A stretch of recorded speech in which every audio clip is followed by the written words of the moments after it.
বিসমিল্লাহির রহমানির রহিম। আসসালামু আলাইকুম, welcome to my channel Sathi Hasan kitchen. অনেক দিন পর এই মজার নাস্তাটা সকালে খেলাম। সবসময় রাতে খেয়ে থাকি, সকালে আর রুটি পরোটা চা ভাজি খেতে খেতে ভালো লাগে না, ভাবলাম আজকে বউয়া রান্দি।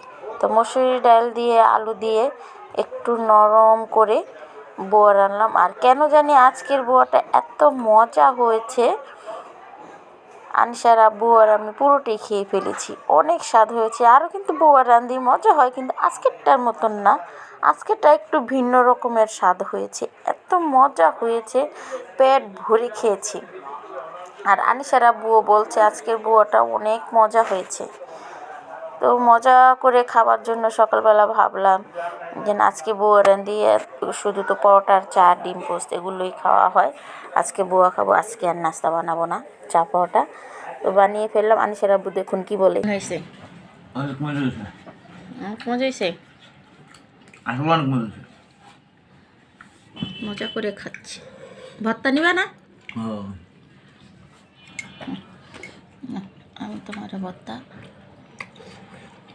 বেড়ে দিই, খাইয়ে আমার লেগে বেশি বেশি করে দোয়া করবা, ঠিক আছে? কি দোয়া করবা? হ্যাঁ, আমার জন্য কি দোয়া করবা? তুমি বেঁচে থাকো আর বেশি বেশি করে আমার এই বউয়া পাকায় খাওয়াইবা। খালি সারাদিন 24 ঘন্টা বুয়া পাকায় খাওয়ামু? না, যেসব খাইতে মন চাইবে এসব। আচ্ছা, ধন্যবাদ। দেখেছেন আনিশার আব্বু কি বললো, মানে সত্যিই কেন জানি আজকের বউয়াটা এত মজা হয়েছে। সাথে আছে ডিম ভাজা আর লটকা শুটকি ভর্তা। আলহামদুলিল্লাহ খুব মজা করে খেয়েছি। তো আপনারা এইভাবে বউয়া বানিয়ে খাবেন, শীতের মধ্যে তো বউয়া অনেক মজা হয়, আর দেশি ধনেপাতা দিয়ে। আপনারা সকলে ভালো থাকুন, সুস্থ থাকুন। আর আমার ভিডিওটি ভালো লেগে থাকলে একটি লাইক দিতে ভুলবেন না। Subscribe my channel. আপনারা পাশে থাকলে আমি আরও উৎসাহিত হই, ভিডিও করার চাহিদা আরও বেড়ে যায়। তো আপনারা সবাই আমার জন্য দোয়া করবেন, আমি যেন এইভাবেই এগিয়ে যেতে পারি।